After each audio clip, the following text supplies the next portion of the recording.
그때 내가 여호수아에게 명령하여 이르기를 너희의 하나님 여호와께서 이 두 왕에게 행하신 모든 일을 내 눈으로 보았거니와 내가 가는 모든 나라에도 여호와께서 이와 같이 행하시리니 너희는 그들을 두려워하지 말라. 너희 하나님 여호와께서 친히 너희를 위하여 싸우리라 하였도다. 그때 내가 여호와께 간구하기를 주 여호와여, 주께서 주의 크심과 주의 권능을 주의 종에게 나타내시기를 시작하셨사오니 천지간에 어떤 신이 능히 주께서 행하신 일 곧 주의 큰 능력으로 행하신 일같이 행할 수 있으리까. 구하옵나니 나를 건너가게 하사 요단 저쪽에 있는 아름다운 땅 아름다운 산과 레바논을 보게 하옵소서 하되 여호와께서 너희 때문에 내게 진노하사 내 말을 듣지 아니하시고 내게 이르시기를 그만해도 족하니 이 일로 다시 내게 말하지 말라. 너는 비스가산 꼭대기에 올라가서 눈을 들어 동서남북을 바라고 내 눈으로 그 땅을 바라보라. 너는 이 요단을 건너지 못할 것임이니라. 너는 여호수아에게 명령하고 그를 담대하게 하며 그를 강하게 하라. 그는 이 백성을 거느리고 건너가서 내가 볼 땅을 그들의 기업으로 얻게 하리라 하셨느니라. 그때 우리 벳볼 맞은편 골짜기에 거주하였느니라. 아멘. 오늘도 거룩한 주님의 존전에 나와서 예배하기를 기뻐하시는 우리 사랑하는 성도님들을 환영합니다.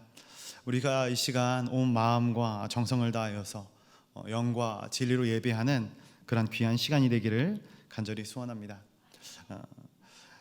오늘은 거절하심도 응답입니다 라는 제목으로 말씀을 함께 나누기를 원합니다. 40년 전 출애굽한 이스라엘 백성들은 홍해를 건너서 시내산에서 율법을 받고 가데스 바네아에 이르게 됩니다. 그래서 이제 가나안 땅에 들어갈 준비를 하고자 정탐꾼을 보내지만 우리가 잘 아는 것처럼 여호와의 말씀에 불순종하는 모습을 보이게 됩니다. 그 결과로 광야에서 약 38년 동안 방황을 합니다. 그리고 그들의 약속의 땅 동편에 이르러 헤스본 왕 시온과 바산 왕 옥과의 전쟁에서 승리를 거두게 되는 것이죠. 그리고 마침내 약속의 땅에 들어가기 직전, 이것이 오늘 본문의 상황입니다.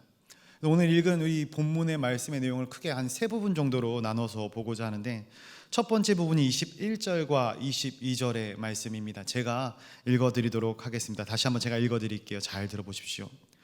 그때 내가 여호수아에게 명령하여 이르기를 너희의 하나님 여호와께서 이 두 왕에게 행하신 모든 일을 내 눈으로 보았거니와 내가 가는 모든 나라에도 여호와께서 이와 같이 행하시리니 너희는 그들을 두려워하지 말라. 너희 하나님 여호와께서 친히 너희를 위하여 싸우리라 하였도다. 아멘. 21절 말씀해 보니까 그때에 내가 여호수아에게 명령하여 라고 이렇게 이야기를 하고 있어요. 신명기는 이 모세의 유언과도 같은 책이라고 말씀을 드렸습니다. 모세가 지난 시간들을 되짚어 보면서 하는 이 말씀의 내용이기 때문에 이 21절에서 나오는 이 내가라는 것은 모세입니다. 그래서 이 말씀은 모세가 여호수아에게 명령하여 이야기하는 내용이라는 것이죠. 그런데 여기서 명령했다라고 이야기를 하지만 실질적으로 21절의 문장들을 우리가 살펴보면은 명령형의 문장이 아니에요. 오히려 서술형의 문장입니다. 그래서 21절에서 무엇을 이야기하고 있습니까? 승전의 사례, 두 왕과의 승전의 사례를 이야기하고 있는 것이죠. 그리고 앞으로도 여호와께서 이와 같이 해 주실 것입니다. 이런 내용이 이 21절에 담겨져 있어요. 그리고 22절에 보면은 여호와께서 친히 너희를 위하여 싸우시리라, 이런 약속의 말씀이 담겨져 있죠. 그래서 21절부터 22절의 말씀을 보면은 명령이 딱 한 문장인데 22절 상반절에 그들을 두려워하지 말라, 이것만 딱 명령형의 문장입니다. 굉장히 짧아요. 그 앞과 뒤로는 하나님의 약속에 대한 내용들이 담겨져 있는 것을 우리가 보게 됩니다. 왜 모세가 이러한 말을 여호수아에게 전해주고 있는 것인가? 그것은 지금 이 여호수아의 현재의 상황이, 이스라엘 백성들의 현재의 상황이 두려워할 수밖에 없는 상황이었기 때문에 그렇겠죠. 이들의 이 두려움의 원인들이 있을 거예요. 이 원인들을 몇 가지를 한번 생각해 보면 이렇습니다. 첫 번째는 최후의 지도자인 모세가 그들과 함께 하지 못한다라는 사실입니다. 지금까지 오랜 기간 동안에 우리를 이끌어 왔던 이 모세라는 인물이 더 이상 이 앞으로 나가는 그 순간을 함께하지 못한다. 이 규정화된 사실이었거든요. 두 번째로는 가데스 바네아에서 가나안 족속들에게 패한 경험이 그들에게 있었기 때문입니다. 그리고 세 번째로는 백성들이 지난 40년 동안 이 광야에서 얼마나 많이 불순종해서 하나님의 분노를 탔는지 몰라요. 그래서 그 분노하심으로 인하여서 걱정하게 되는 것이죠. 특별히 여호수아라는 인물은 이 40년간 이 불순종해 왔던 것들을 처음부터 끝까지 다 목격했던 인물입니다.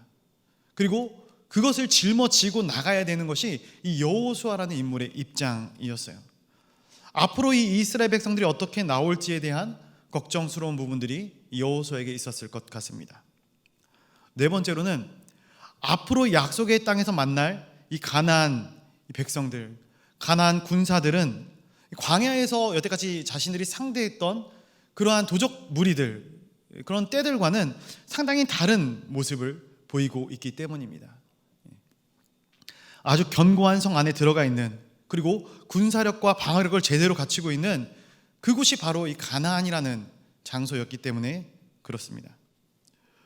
그런 여호수아에게 모세가 내가 강건했으면 좋겠다, 이러한 희망생활을 이야기하고 있는 것이 아니에요. 청유의 문도 아니고요. 네가 힘들겠지만 좀 용기를 내었으면 좋겠다, 이렇게 격려하고 있는 것도 아니에요. 명령으로 말을 합니다. 두려워하지 말아라. 말씀 묵상하면서 왜 하나님께서 모세를 통해서 여호수아에게 명령식으로 두려워하지 말 것을 요구했는가 한번 생각을 해보게 돼요. 그러다 보니까 나오는 결론은 하나예요. 두려운 마음은 하나님께서 주시는 마음이 아니기 때문에 그렇습니다. 디모데후서 1장 7절 상반절을 보면은 하나님이 우리에게 주신 것은 두려워하는 마음이 아니요, 이렇게 기록하고 있어요. 여러분, 두려움은 하나님께서 우리에게 주시는 마음이 아닙니다. 이것은 사단이 우리에게 주는 마음이에요. 두려움은 현 상황을 직면하는 것이 아니라 부풀려서 거짓된 모습으로 우리에게 다가오게 되는 거예요. 공포감을 주고 좌절감을 주게 되는 것이에요. 그러나 믿음은 이 공포와 좌절감 가운데서 현실을 직면하게 만드는 것입니다. 예를 들어보면 이런 이야기가 있어요. 이 후의 이야기이지만 여호수아가 여리고성을 무너뜨린 이후에 아이성과의 전투에서, 아이성 싸움에서 패배할 때 이렇게 여호수아가 고백을 합니다. 하나님, 왜 우리로 요단강을 건너오게 하셔서 아모리 사람들에게 죽게 만드십니까? 차라리 요단 저쪽에서 만족하고 거기 살았더라면 더 좋았을 것 같습니다. 그런데 이때 이 패배 가운데 죽은 이스라엘 군사의 숫자가 몇 명인지 아십니까? 자그마치 36명입니다. 엄청나게 많이 죽었나요? 대패했나요? 아니, 36명, 고작 36명이 죽었어요. 그런데도 세상을 다 잃은 것처럼 여호수아가 이러한 발언을 하고 있는 거예요. 이 한 번의 패배가 여호수아에게 있어서는 너무나도 충격적이었다라는 것이죠. 사람들이 두려움에 사로잡히게 되면은 자신이 승리했던 모든 전적들, 하나님이 도우셨던 모든 은혜들을 잃어버리게 되는 것이에요. 왜 그런가? 이 사단이 행사하는 이 두려움이라는 것은 상당한 파워를 가지고 있거든요. 내 인생에 상당한 설득력을 주고 있거든요. 현실적인 부분에서부터 두려움을 갖게 만들어요. 그래서 그 현실적인 부분들이 계속해서 커져서 극대화해서 내가 그것을 넘을 수 없을 것처럼 만들어버리는 것이 이 두려움이다라는 거예요. 예전에 하나님이 도우셨던 모든 기억들을 다 사라져버리게 만드는 것이죠. 그런데 믿음은 정반대의 역할을 합니다. 실패의 모든 전적들을 지워버리는 역할을 이 믿음이 하는 거예요. 지난 40년간 광야에서 이스라엘 백성들이 얼마나 많은 시련을 당합니까? 이 이스라엘 백성들의 광야의 40년의 인생을 돌아보면은 실패의 연속이라고 볼 수 있어요. 그래서 심지어는 광야에서 1세대는 이 약속의 땅에 들어가지 못하는 결과까지 얻게 되어요. 정말로 불순종의 표본이고 실패의 표본이라고 할 수 있는 이 광야에서의 기간들. 그런데 하나님께서는 오늘 이 모세를 통해서 마치 그러한 역사가 없었던 것처럼 요단 동편의 두 왕에게 승리했던 이 승리의 내용들만 여호수아에게 전하게 하시는 것이죠. 무슨 말씀이겠습니까? 승리의 기억만 가지고 나가라라는 거예요. 실패의 전적을 이야기하지 않으셨어요. 승리의 기억만 가지고 도전하라라는 거예요. 광야에서의 모든 실패들은 다 잃어버려라. 한 번도 패배한 것 없는 것처럼, 한 번도 실패한 적이 없는 것처럼 너희는 앞으로 전진해 나가라 명령하고 있는 것이죠. 이것이 사랑하는 성도 여러분, 믿음입니다. 믿음. 여러분, 가나안에서 여호수아가 어떠한 모습을 보였을까요? 아이성에서 1패. 그런데 이것도 솔직히 여호수아의 잘못은 아니었어요. 그렇죠? 아간의 죄로 인한 이 패배 아니겠습니까? 이 전투를 제외하고는 전승을 거두어요. 31전 31승. 이것이 바로 이 여호수아의 가나안에서의 전적입니다. 그가 40년 동안 이스라엘 백성의 모습을 기억했다면, 그가 이 아이성과의 전투에서의 패배를 기억했다면, 그래서 오늘 이 모세의 두려워하지 말아라 라는 이 명령 가운데서도 계속해서 두려움을 느꼈다면 과연 이러한 승리를 거둘 수 있었겠습니까? 하나님이 도우셨던, 그래서 이 두 왕을 처리했던 이 전투처럼 우리는 패배의 기억을 잊고 하나님께서 주신 은혜와 그러한 감격과 기쁨과 감동들을 우리의 삶 가운데 되새기면서 은혜로 살아나가야 되는 것이죠. 이 자리에 모인 하나님의 거룩한 백성들이 하나님께서 우리에게 주신 은혜들을 기억하는 그러한 귀한 사람들이 되기를 간절히 소원합니다. 그것이 우리가 세상 가운데서의 전쟁에서 승리할 수 있는 귀한 비결 중에 하나인 것이죠. 오늘 이 말씀의 두 번째 부분을 한번 또 같이 나누기를 원합니다. 우리 23절부터 25절까지의 말씀인데요, 말씀이 띄어지면 같이 한번 읽어보도록 하겠습니다. 23절부터 25절까지입니다. 시작. 그때에 내가 여호와께 간구하기를 주 여호와여, 주께서 주의 크심과 주의 권능을 주의 종에게 나타내시기를 시작하셨사오니 천지간에 어떤 신이 능히 주께서 행하신 일, 곧 주의 큰 능력으로 행하신 일같이 행할 수 있으리이까? 구하옵나니 나를 건너가게 하사 요단 저쪽에 있는 아름다운 땅, 아름다운 산과 레바논을 보게 하옵소서 하되. 아멘. 방금 이야기했던 이 21절과 22절에서 모세가 여호수아에게 명령했다라고 이야기를 하는데, 이 명령이 22절에 굉장히 짧게 등장을 합니다. 근데 또 23절에 보면은 모세가 여호와께 간구하였다. 그런데 간구의 내용이 24절에는 나타나고 있지 않아요. 23절에 간구하였다라고 이야기하면서 24절에 바로 간구의 이야기를 하고 있는 것이 아니다라는 거예요. 그리고 25절에 보니까 간구의 내용이 구하옵나니 하고 나오죠. 그러면 24절에 무엇을 하고 있습니까? 24절 말씀을 보면은 하나님의 위대하심을 찬양하고 하나님의 위대한 구원을 찬양하고 있는 것이에요. 여기서 깨닫기는 나의 간구함보다, 나의 소원보다, 나의 갈망보다 하나님의 위대하심을, 하나님의 영원하신 영존하심을 인정하는 것이 더 우선이다라는 거예요. 그 다음 간구하는 것이죠. 그렇다면 그 간청의 내용이 무엇인가? 25절 말씀 보니까 요단 저쪽에 있는 아름다운 땅, 아름다운 산과 레바논을 보게 하옵소서라는 거예요. 이게 두 번째 간구. 첫 번째 간구는 나로 건너가게 해달라는 것이었습니다. 여기서 이 아름다운이라는 것이 두 번 반복되는데 원어로는 각각 하토바, 하토브 이렇게 합니다. 하는 이제 떼어 생각하고, 원어형이 이 토바, 토브라는 단어예요. 토브. 많이 들어본 단어일 것입니다.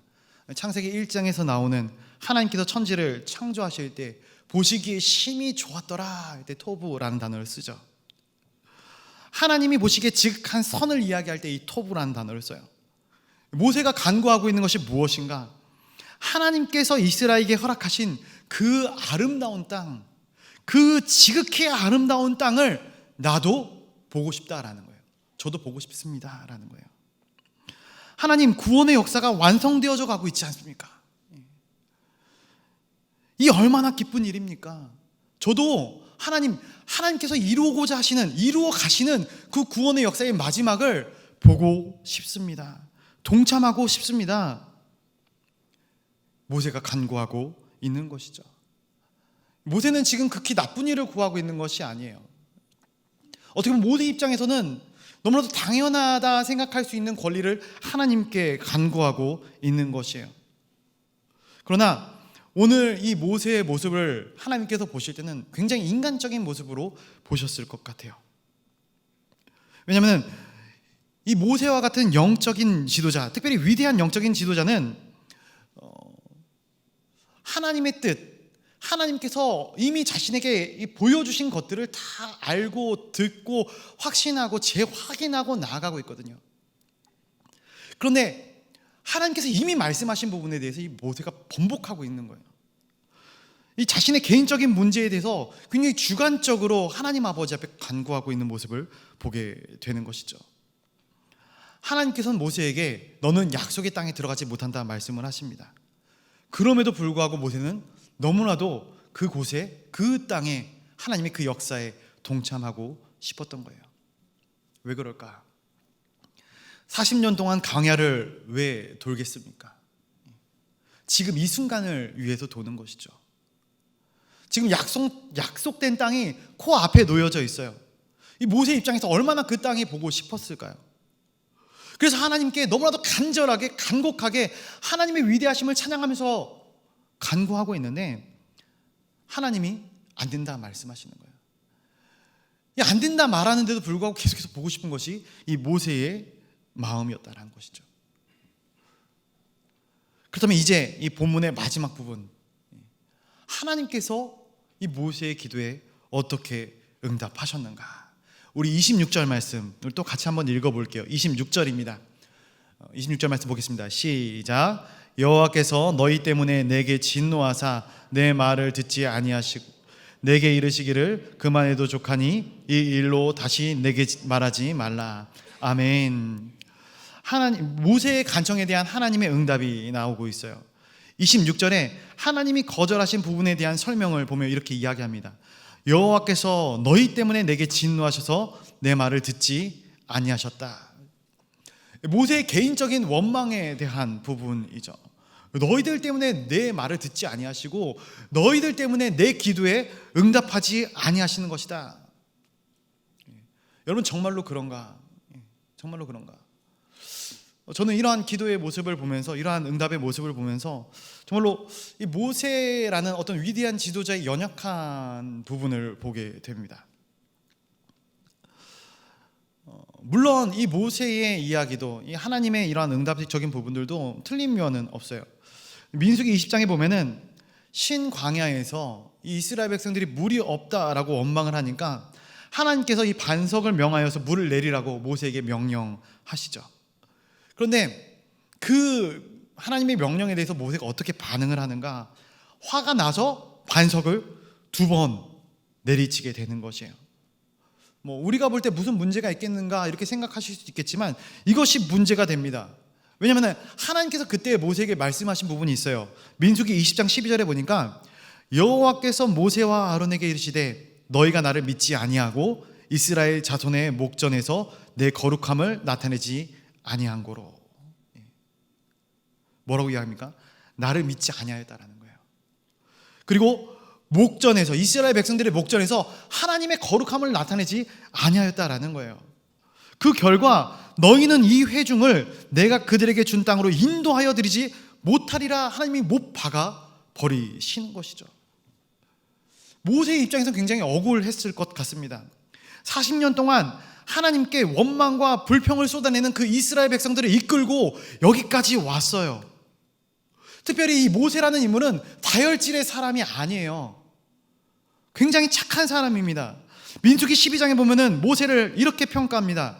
모세는 온유함이 지면의 모든 사람보다 더하니라. 굉장히 온유했던 사람이 이 모세라는 사람이었어요. 물론 그가 40세의 혈기왕성한 나이에 살인을 저지르긴 하지만 하나님께서 그를 만지셔요. 이 미디안 광야에서의 40년의 연단의 세월 동안에 모세는 굉장히 온유한 사람이 되었어요. 그런 그가 단 한 번의 실수로 하나님의 책망을 받고 하나님께서 이 모세와 이스라엘 백성들을 향하여 예비해 놓으신 그 땅에 들어가지 못했을 때에 이 모세의 마음이 어떠했겠는가. 이 말씀을 곰곰이 묵상하면서 이런 생각을 한번 해봅니다. 하나님은 하나님이 부르신 사람, 하나님께서 책임을 맡기신 자들에게 더 높은 기준을 두시는구나. 오늘날 세상은 지위가 올라가고 더 높은 자리에 오르게 되면은 더 많은 특혜와 특권을 누리게 되는 것이 일반입니다. 그러나 하나님은 하나님이 택한 자들에게 더 높은 기준을 요구하십니다. 오늘 이 모세의 기도의 응답을 보면서 우리는 이 기도에 대해서 우리가 하나님께 올려드리는 기도뿐만 아니라 우리 삶 가운데서 하나님 아버지 앞에 간구하는 이 모든 부분에 대해서 하나님께서 어떻게 응답하시는가, 이거를 이제 세 가지 측면으로 나눠보기를 원하는데, 첫 번째가 바로 오늘 본문의 제목이기도 한 이 거절도 하나님의 응답입니다 라는 거예요. 우리는 간구가 허락되어지지 않으면 하나님께 다시 기도하겠다 매달립니다. 내가 원하는 대답이 나올 때까지 기도합니다. 물론 그것도 중요한 부분 중에 하나라고 생각을 해요. 그런데 이렇게 기도하시는 분이 계실지 모르겠어요. 예를 들어서 이야기하는 것이니까 한번 들어봐 주세요. 하나님, 이 상황에 대한 하나님의 뜻을 제가 알기를 원합니다. 제가 한 주 동안 금식하며 기도할 테니 하나님 응답하여 주시옵소서. 1번과 2번과 3번과 4번의 길이 있어요. 하나님, 어떤 것이 하나님의 뜻입니까? 참고로 저는 3번을 원합니다. 일주일 금식하며 기도해요. 하나님, 3번 제발 3번이요. 근데 일주일 있다 기도의 응답을 받았어요. 하나님이 1번이다 주여. 그 감동을 우리 마음 가운데 주실 때 어떻게 반응하겠어요? 하나님, 이러시면 곤란합니다. 뭡니까 이게? 하나님, 제가 3번이라 하지 않았습니까? 맞습니까? 여러분, 이것은 하나님의 뜻을 알고 싶은 것이 아니죠. 내 뜻을 하나님께 관철시키고 싶은 거예요. 이거는 금식 기도가 아니라 단식 투쟁이 되어버리고 마는 것이죠. 그렇죠? 지금 임직자 특별 새벽 기도회, 또 우리 모든 성도님들 특별 새벽 기도회 금식하고 계신데, 우리의 기도와 우리의 금식이 이러한 금식과 이러한 기도가 되지 않기를 간절히 소원해요. 거절도 하나님의 응답입니다. 오늘 보면 27절 말씀, 우리 27절 말씀을 한번 같이 읽어볼까요? 27절 보겠습니다. 시작. 너는 비스가 산 꼭대기에 올라가서 눈을 들어 동서남북을 바라보고 내 눈으로 그 땅을 바라보라. 너는 이 요단을 건너지 못할 것임이니라. 아멘. 두 번째 응답은 바로 이 부분적인 응답이에요. 부분적인 응답도 기도의 응답이다라는 거예요. 모세가 하나님께 요청한 것은 내가 그 땅에 들어가고 싶다라는 거예요. 들어가서 보고 싶다라는 것이었어요. 그러나 하나님께서는 그 기도의 제목에 부분적으로 응답하셔요. 너는 들어갈 수 없다. 그러나 보여는 주겠다라는 거예요. 보여는 주겠다.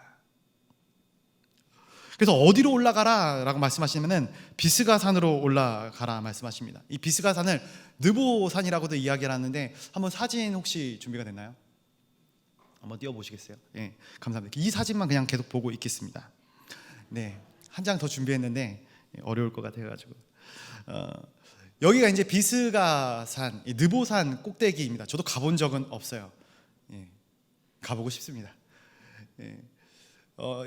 그 꼭대기 정상에 올라가면은 저 돌판이 있는데, 지금 영의 눈으로 보셔야지만 저 돌판에 쓰인 글씨들이 보이실 거예요. 안 보이시죠? 저기는 이제 어떤 글씨와 글귀가 써있냐면 홀리랜드, 그러니까 거룩한 땅이라는 글귀가 써 있고요. 그 다음에 이제 이스라엘 지명 이름들이 써 있고 거기와의 거리가 이렇게 써 있어요. 제가 인터넷에서 보았는데 찾아본 바에 의하면은 일기가 좋을 때는 전방에서 100km까지 다 볼 수 있다 이렇게 이야기하더라고요. 그래서 돌판 앞에 여러분들 보시기에 이 맨 왼쪽 부분, 이쪽이죠. 왼쪽 부분에 보면은 레이크 티베리아, 갈릴리 호수 있죠. 갈릴리 호수까지 다 보인다 하더라고요. 106km 떨어져 있는 곳에 이 갈릴리 호수가 있고요. 그 반대편에 남쪽으로 65km 떨어져 있는 헤브론도 있습니다. 그리고 왼쪽 중앙에 보면은 모압 평지도 있고요. 그러니까 요단강 건너서 이 이스라엘의 전역을 하나님께서 지금 이 위치에 모세를 부르셔서 보여주고 계시는 것이에요. 하나님께서 약속한 땅을 보여주십니다. 25절에 건너라, 이 부분에 대한 말씀, 이 부분에 대한 응답은 하나님께서 노라고 응답하셔요. 그러나 모세의 간구를 완전히 멸하시는 것이 아니라 부분적으로는 응답해 주시고 계시다라는 거예요. 그리고 세 번째, 우리 28절 말씀 한번 같이 보도록 하겠습니다. 28절입니다. 시작. 너는 여호수아에게 명령하고 그를 담대하게 하며 그를 강하게 하라. 그는 이 백성을 거느리고 건너가서 내가 볼 땅을 그들의 기업으로 얻게 하리라 하셨느니라. 아멘. 세 번째로는 연기된 응답도 응답이라는 거예요. 모세 자신에 대해서 자신의 손으로 자신이 보는 앞에서 모세는 하나님의 그런 놀라운 역사와 응답들을 체험하고 싶었어요. 그런데 하나님은 네가 아니라 너의 다음 세대, 너의 후임자, 이 출애굽 2세대들을 통하여, 너희 자손들을 통하여 내가 너에게 약속한 그 약속을 반드시 응답하겠다 약속해 주고 계신 거예요. 이것도 응답인 것이죠. 모세는 자신이 이 백성을 이끌고 약속의 땅에 들어가고 싶었어요. 아니, 이끌지 아니할지라도 그 무리에 껴서라도 그 땅을 들어가서 보고 싶었습니다. 그런데 하나님께서 모세에게 말씀하시는 거예요. 너의 임기는 여기까지다. 사랑하는 성도 여러분, 하나님이 여기까지라 말씀하시면은 딱 거기까지인 것입니다. 그래서 오히려 여호수아에게 위임하고 너는 물러나라 라고 말씀하고 있는 것이죠. 이스라엘의 역사상 가장 위대하다면 위대한 하나님의 놀라운 은혜와 역사를 가장 많이 체험한 이 모세가 하나님의 놀라운 공헌의 40년 프로젝트를 진행했는데, 하나님께 이러한 모세가 응답을 받았을 때, 이러한 응답을 하나님으로부터 받았을 때 얼마나 섭섭했을까요? 한 걸음 더 나아가고 싶은 지도자에게 이제는 네가 유종의 미를 거두어야겠다라고 말씀하시면 하나님을 향한 상당한 배신감과 거절감이 들기 마련이겠죠. 그동안 내가 얼마나 헌신했는데, 그동안 내가 얼마나 수고했는데. 그렇다면 왜 하나님께서는 모세의 이러한 작은 소원을 들어주시지 않았던 것일까? 모세는 지난 40년 동안 오직 나라와 민족을 위하여 헌신하고 살았습니다. 모세가 성경 어디에서도 자기의 만족과 자기의 유익을 위한 소원을 간구한 것을 본 적이 없어요. 하나님께 처음으로 간구한 거예요. 내 목소리를 처음으로 내본 것이에요. 그런데 하나님께서는 그의 기도를, 그의 소원을 들어주시지 않았어요. 왜 그랬을까? 이것도 한 세 가지로 제가 정리를 해봤어요. 첫 번째, 이 모세는 책임자의 위치에 있었습니다. 그리고 책임자는 책임을 지는 사람입니다. 리더나 지도자를 우리가 책임자라고 부릅니다. 책임을 지기 때문에 책임자라고 부르는 것이에요. 책임을 회피하면 책임자가 아닌 것이죠. 그 자리에서 자리를 누리기만 하는 자가 아니라 좋은 일이든지 좋지 않은 일이든지 책임을 지는 사람이 리더고 책임자입니다. 무리바 물 사건은 백성의 고질적인 불순종과 반역 때문이긴 했습니다. 그렇지만 모세가 불경건했고 하나님을 경외하지 않았고 순종하지 않았기 때문에 생긴 문제입니다. 마치 반성을 향해서 지팡이를 쳐야지만 물이 나올 것처럼, 자신의 능력으로 물이 나오는 것처럼 모세가 그 마음, 그 심중을 갖고 행동을 했다라는 거예요. 사람은 속을지 몰라요. 그러나 하나님은 이 모세의 심중을 꿰뚫고 계시는 것이죠. 영적 지도자로서 하나님과 동행하며 살았던 사람이지만 순간에 감정에 치우치고 말았던 것이에요. 말씀을 의지하지 않고 자신의 힘을 의지하는 것이죠. 하나님을 바라보지 않고 세상을 바라보는 것이죠. 하나님의 뜻을 구하는 것이 아니라 인간적인 아이디어로 내 일들을 해 나가는 것이죠. 결국 하나님이 드러나지 않고 내 자신이 드러나게 되는 것입니다. 하나님이 영적 리더에게 요구하시는 것이 있습니다. 다른 어떤 실수들은 하나님이 커버해 주시고 덮어주시는 경우들이 많이 있어요. 그러나 하나님의 주권을 절대로 넘어서서는 안 됩니다. 리더는, 특별히 크리스천 리더들은 하나님이 내 위에 계시다는 것, 그것을 늘 인지하고 살아가야 되는 것입니다. 그런데 모세가 그 선을 넘었던 사건이 바로 이 무리바 물 사건인 것이죠. 사랑하는 성도 여러분, 목사나 강도사나 전도사, 이들만이 영적 리더가 아닙니다. 교회는 수많은 영적 리더들이 존재합니다. 각자의 자리에서 열심히 사역을 감당하고 있는데, 내가 그 사역에 익숙해서 하나님과의 관계에서의 선을 넘어버리게 된다면 절대로 안 되는 것이죠. 그 선을 지키는 것이 너무너무나도 중요합니다. 그래서 영적 지도자들은 자신의 능력을 잘 발휘하는 것보다 하나님의 말씀에 절대적으로 순종하는 것이 더 중요한 것이에요. 두 번째로는 새 술은 새 부대에 담궈야 한다라는 거예요.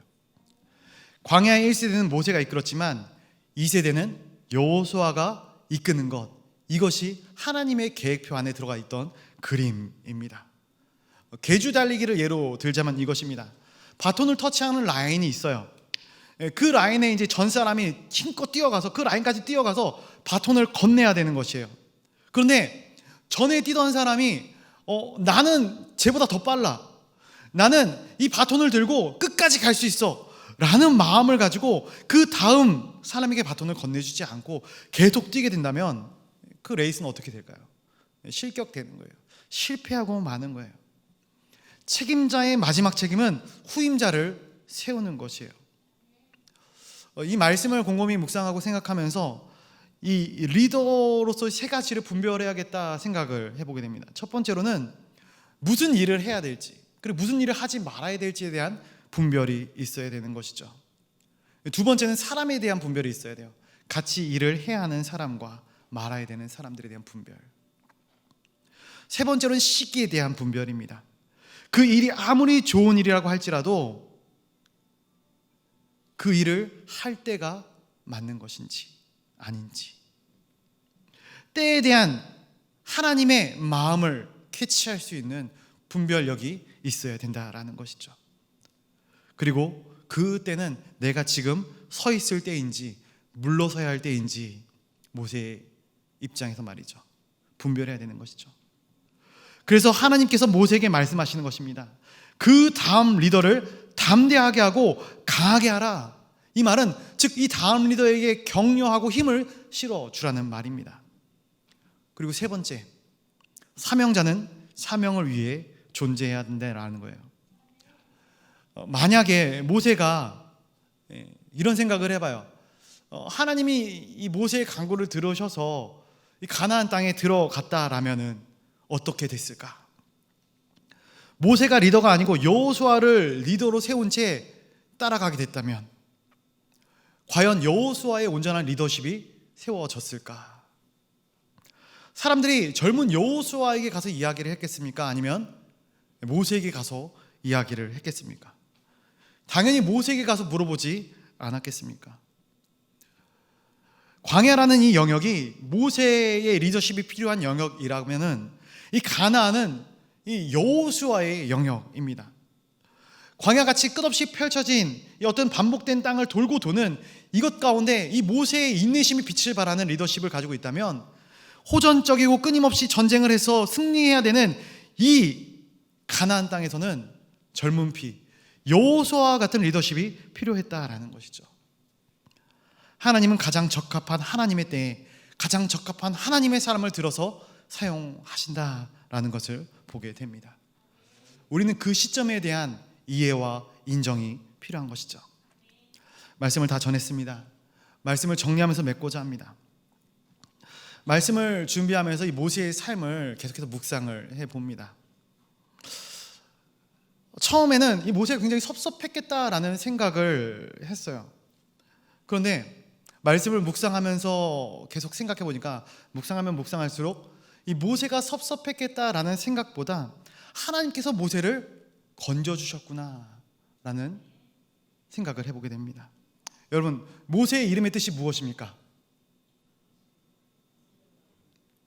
어려운 질문을 제가 던졌죠. 건져내다 라는 뜻이 아닙니까? 제가 방금 힌트까지 다 줬는데 감사합니다. 그래도 건져내다. 하나님께서는 3세의 아기 모세를 건져주십니다. 물에서 건져주시죠. 80세의 이 모세를 애굽에서 건져주셔요. 그리고 오늘 이 가나안 땅 들어가기 전 이 모세를 모든 상황 속에서 건져내시는 거예요. 사람은 가고 싶어도 가지 말아야 할 자리가 있어요. 아무리 서고 싶어도 서지 말아야 할 자리가 있어요. 모세가 간청했다고 하나님께서 만약에 이 모세의 응답을 들어주셨다면 오늘날 이 모세에 대한 평가가 바뀌었을 것 같아요.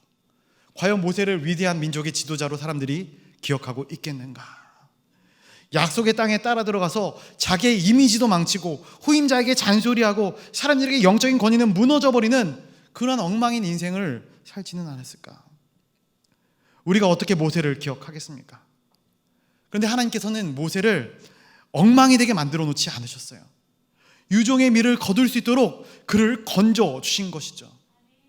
사랑하는 성도 여러분, 그래서 거절하심도 응답하심이다라는 거예요. 당장의 내 인생의 문제 가운데 하나님의 간구하는 것들이 이루어지지 않는 경우들이 많이 있어요.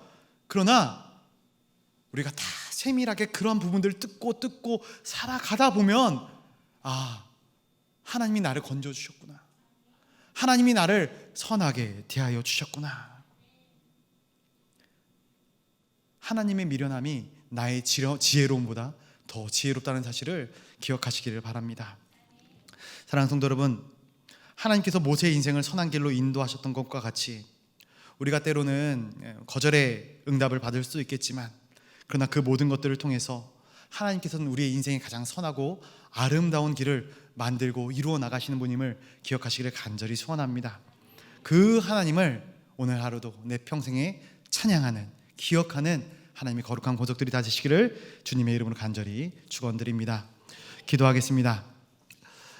사랑의 하나님, 우리에게 영적인 분별력이 있기를 간절히 소원합니다. 내가 원하는 길이 아닌 하나님이 이끄시는 길로 가기를 원합니다.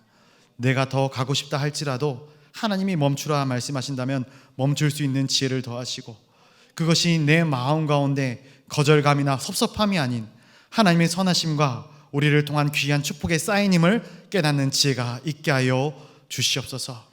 하나님이 나를 거절하는 것이 아니요 나를 건져주시는 것이라는 사실을 깨닫게 하여 주시옵소서. 이 마음으로, 이 지혜로 우리의 평생을 살아가게 하여 주시옵소서. 예수 그리스도의 이름으로 기도드리옵나이다. 아멘.